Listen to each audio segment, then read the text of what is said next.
Hello Internet, and welcome to my live reaction for Yona of the Dawn, chapter 199. When we last left our heroes, we were out of the Crimson Illness flashback, back in the present. We see Minsu is trying to get some of the Senjutsu as a last-ditch effort to cure Suwon, and Yoon has promised to go to where the Senjutsu is and get him some, though we can't tell him where it is exactly.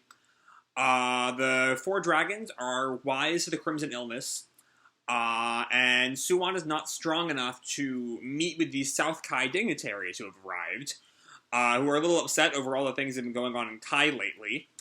And so Yona takes his place, and gets the Kai dignitaries in a bit of a trap to admit that they're aware of things like the slave trade in Awa, the Nadai incident. It's a little unclear how exactly that trap worked. But at the very least, it seems to have caught the dignitaries off guard, as they were not expecting much from Yona. So all that being said, let's jump right on into chapter 199. And we have what looks like a recap here, mostly in Japanese. All in Japanese, I mean. Of the Crimson Illness arc, and the lead-in to that arc. Though I can't actually see what it says, because, it's in Japanese. And so we open with chapter 199, the South Kai dignitaries. We have this map of mainly of North and South Kai. We can also see Kouka in there, and something called the Shenshui Lake that's a little off to the northwest of both North and South Kai, on the border between the two. The Kai Empire, a major country bordering on Kouka Kingdom and boasting of vast territory. Presently, it's divided into a northern and a southern portion. Southern Kai and Kouka Kingdom have clashed repeatedly since Suwon's enthronement. Yeah, we're all kind of aware about that. And then we see some Kouka guards are chatting. Hey, how's the conference going? Has His Majesty not come to the State Chamber yet? In that regard, right now Princess Yona is taking the city to the conference. Princess Yona? What on earth? Won't that only invite the anger of the delegation?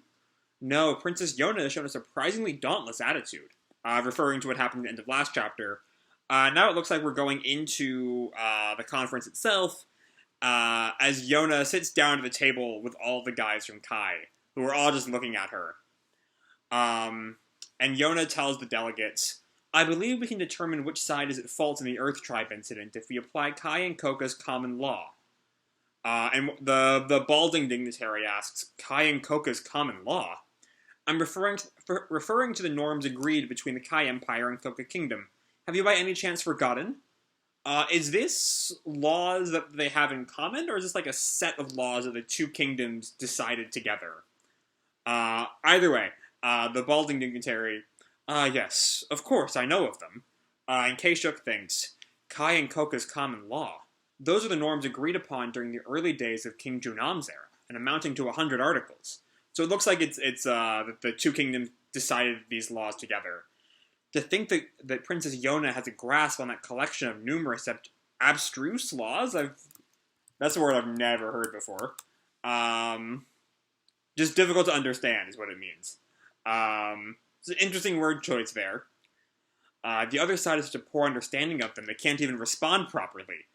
That's a useful skill. Bring up laws that they don't know about. And we see Yona spent all of 3 days reading books in Suwon's office, presumably on these laws. And another dignitary asks, would it be acceptable to introduce another topic? By all means, do. It seems that monsters, referred to as the four dragons, exist in Kouka Kingdom. Okay, what does Kai want? Rumors have even reached our country. The so-called four dragons have shown themselves in the battlefields and achieved victories, together with a red-haired king. Alright, so Kai seems to know most of what's been going on then. Men wielding terrifying strength, or flying into the skies, and a man who will stand up again even if you cut him down with a sword. They are said to be akin to human weapons. Coincidentally, Princess Yona, you too have red hair, so I was reminded of it. And Yona responds, about that. Indeed, the four dragons are legendary warriors our country takes pride in. So this next line is from Keishuk, but the line I just read isn't direct. The speech bubble isn't directed anywhere. So that might be Yona. And then Keishuk chimes in. They are symbols of victory and in possession of Kouka Kingdom's king. And we see that as very clearly Keishuk trying to lay down his authority over Yona, reminding her who's in charge as Yona fully takes command of the situation here. But I think the same dignitary then... Well, first we see Yona look at Keishuk, very aware of what he's doing. But then the dignitary asks, on what grounds do you refer to them as belonging to Kouka Kingdom? Huh? Oh no, this is the balding one. In the Age of Gods, the Kai Empire and Kouka Kingdom were part of one great country. There's such a legend in Shenshui Lake, located at the north of Kai Empire. It's about 4 loyal servants who drank the water of the lake and were bestowed godly powers. Did we know about this? Did we know that Kai and Kouka were one kingdom back when Hiryu was around? Because I'd always figured they were part of Kouka's founding myth, not really part of Kai. In Kai, they're referred to as the 4 dragons. Oh, this is just a bullshit lie, as Keishuk points out. How preposterous. Did they catch wind of the 4 dragons and cooked up some far-fetched analogy on the spot, as they're so good at doing?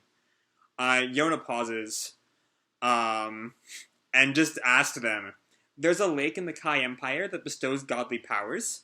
Then I'm sure everyone will have drunk a bellyful by now, no? She's got him. Okay. No wonder there are only divine personages here. Fucking hell, Yona. Go for it. Last time I didn't quite follow, how exactly Yona's argument got the result that it got. But this is just straight to the heart. As Judo and Keishuk both think, shit, I almost burst out laughing. And then the balding dignitary, that's just a legend. The 4 dragons are also a legend of Kouka Kingdom. Which does not seem to be the argument that he thinks it is. As Keishuk thinks, Princess Yona has completely dominated this meeting. This is not just a princess pampered by King Il, who was rescued by the Thunder Beast and the 4 dragons. She has the dignity needed to hold her own against emissaries of another country. Yeah, this is a kind of negative outcome of this whole meeting. Might be that this is the last time Keishuk ever underestimates Yona. Which could lead to trouble when inevitably, if the relationship between Yona and Suwon breaks down going forward. Anyway, there's a dignitary at the end of the table that I saw either someone on the comments of last video or on Reddit make some comment about him perhaps being the leader of these dignitaries because he hasn't said anything yet. But he finally speaks. Ahem. As I thought, in the absence of the king, this conversation is going nowhere. That's not really true. Yona had a strong argument, and they're just kind of ignoring it. But that line just kind of stops Yona. And then he stands up. We shall stay in this castle for a while longer. And Yona runs over to the guy as he's seems to be struggling to stand, and asks him, are you alright? Your complexion hasn't been too good since earlier, you see. And the dignitary responds, my apologies. I'm feeling a little unwell. And one of the other dignitaries asks, is something the matter, Lord Lan Tan? Weren't you fine before the conference? And Lan Tan responds, I like that one. I shall leave my seat for a short while. And he stands up, and all of a sudden, just hurls. We see, he, feels immensely queasy and just throws up. All the dignitaries kind of murmur to themselves. And Judo calls out, Princess Yona! And we see, what I'm guessing is that he threw up on her, but we can't really see anything because Lan Tan's hand is in the way. Your clothes. I'm dreadfully sorry. And then Judo comes over. I'm dreadfully sorry. And Yona turns to, or there might be Lan Tan who says that line, not entirely sure. But either way, Yona turns to Judo. Don't worry, Judo. And then turns back to Lan Tan. It's fine. You must be tired. We'll prepare a room for you, so please rest well. And Lan Tan just kind of, clams up. We'll provide accommodations to all of you. We'll continue the conference later. And so they all go rest. And this seems to be Lan Tan, though Ao was with them for some reason.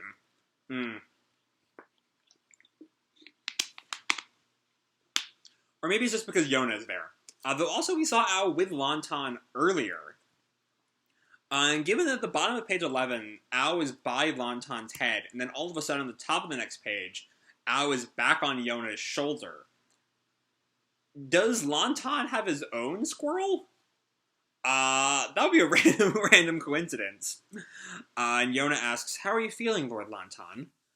And Lan Tan sits up, and Ao, or his own squirrel, is now on Lan Tan's lap. "I've recovered a little. Thank you very much for the medicinal tea. I'm glad of it. Seeing as you kept silent all this time, I was wondering whether something had happened. I think I was nervous because this is a delegation composed only of senior high officials. It was truly rude of me." Does that mean that he's a lower official? That he's, like, lower than all the other officials who are here? I'm not sure. And then he continues, "I shall send you a new gown after I return to my country. Please, think no more of it. The gown only needs washing to be good to wear." Alright. And yeah, we don't see Ao on Yona's shoulder anymore, just the squirrel and Lan Tan, so I'm guessing that is Ao in the end. And Lan Tan continues, "At first, when I sullied your clothes, I thought they'd get mad at me because I had caused a distraction." And Yona laughs. "You're quite honest, eh? The first time I see a princess like you. You look," and then Yona responds, "You look a little different from the other delegates too, Lord Lan Tan. What sort of princesses are there in South Kai?" And Lan Tan is silent for a moment.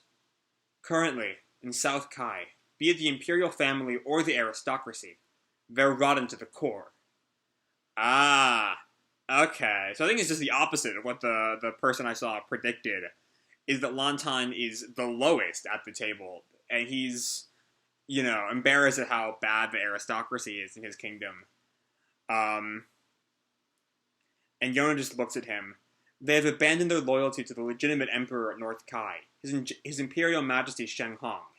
They relentlessly tyrannize the people. Just like you described, rumors of human trafficking and illegal drug trade have reached my ears."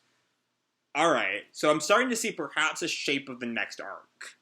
Because one thing I've noted, ever since we came back to the castle, is that with the exception of the flashback, there hasn't really been a narrative thrust since then. Perhaps this is setting up a trip to Kai very soon, deeper into Kai, like the border provinces he's been in the past. And Yona asks, "Why are you telling me this? It makes sense for you to ask. I shall not be forgiven for remarking on my country with abandon. You are a princess of an enemy country, but I felt like you would commit my story to your mind." And Yona's stunned for a moment as Lan Tan collects himself. "What am I even saying? Really? I've had enough of that country." And Yona, presses a rag up to his head, wipes up his sweat, and tells him, "There might not be much that I can do, but I shall remember your story." And Lan Tan is clearly touched by that, and Yona turns to leave. "More importantly, please rest for today." Thank you very much." And Yona turns back to him. "My pleasure." And then this is Lan Tan again. He has this tick that I hadn't noticed before right now. "Princess Yona, would you happen to be betrothed to King Suwan?" And that kind of catches Yona off guard. "Eh? I am not? I see. Then, do you happen to have someone you love?" And Yona looks at him for a moment. "I do. I see. No, I don't." she's a little still too embarrassed to admit that openly, I guess. Though the fact that "I do" is her immediate response is she definitely realizes it, but also realizes she can't really say it yet. No, let's settle with that, okay? And Lan Tan just looks really confused. And Yona turns around mortified. "What's just happened?" This is a very stark contrast to the Yona of the conference, by the way.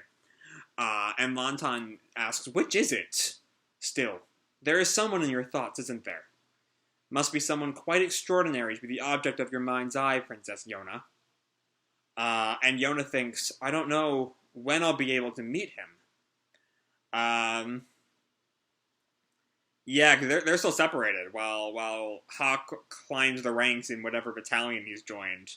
And then she thinks, "I went and told J-Ha to let him know I don't need a personal bodyguard. He must be mad at me." And then she thinks again, "My lover. As if I can say that." And as she walks away, she walks with K-Shook. And K-Shook looks back at her And Yona, all of the blushing maiden, the little bit of blushing maiden vibe she had gone. She just stares cold at Keishuk, which is all Keishuk deserves. And Yona asks him, "What? Nothing. Is there a problem in how I dealt with things? I had no problems with how you conducted yourself in the conference."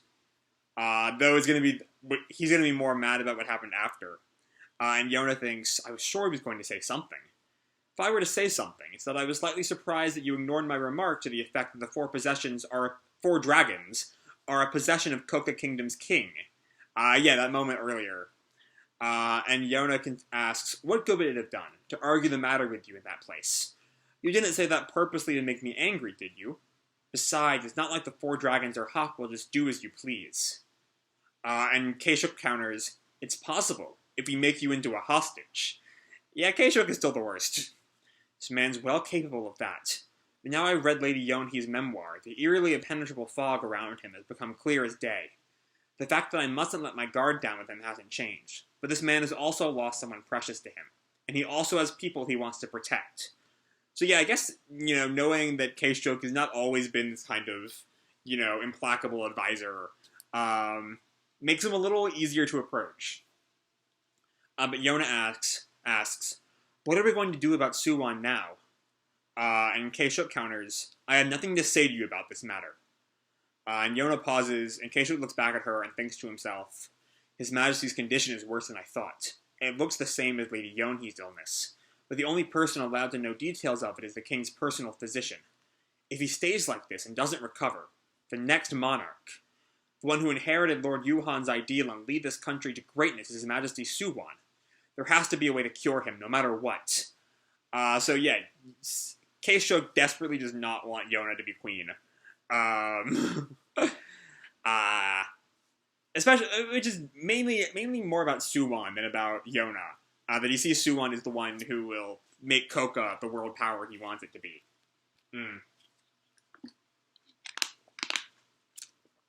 Anyway, Yona looks up to the sky, and we move to some mountainous region. Or somewhere else in the complex, I guess, because we're still in Kai, clearly.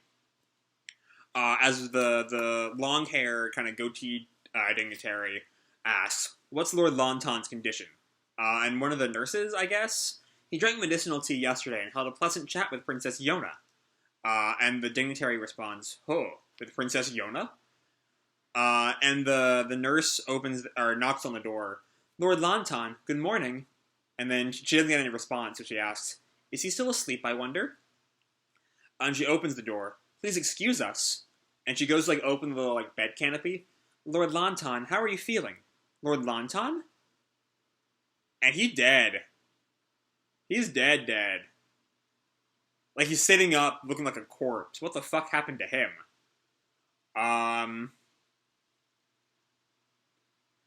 Okay. I can't see this going well for anyone. I don't know.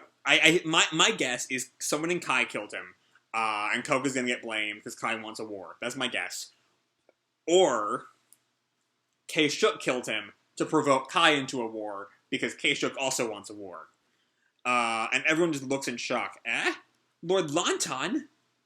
And Yona hearing the news, "He's dead? Lord Lan Tan? How? Yesterday evening you said his condition had improved." "Yes, and this is Judo. That's true. But the cause of death seems to have been poisoning.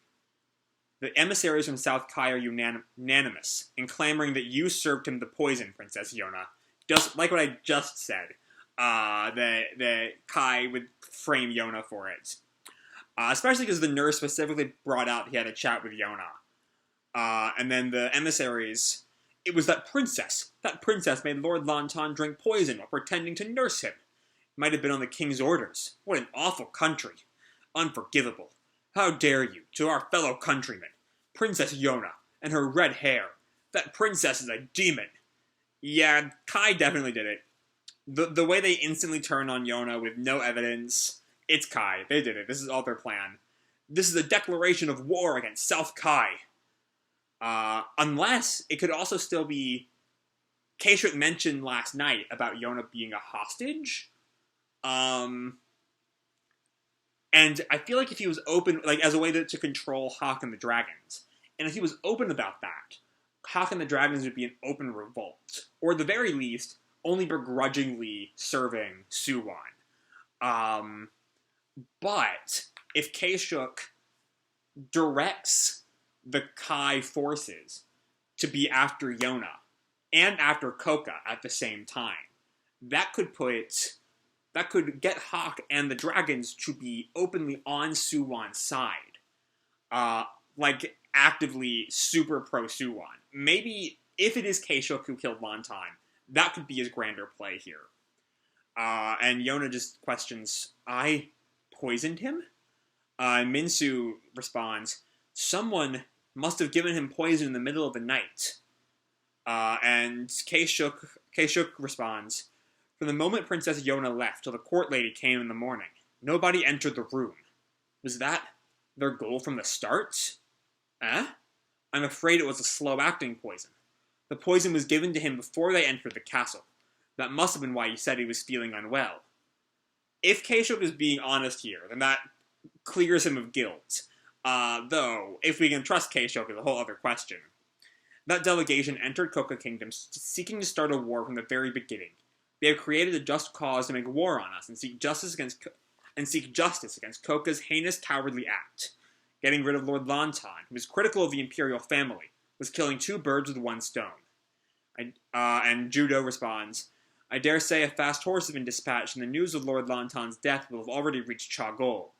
And as we saw mentioned last chapter, and as this note tells us, Chagol is the highest-ranked member of the imperial family in South Kai.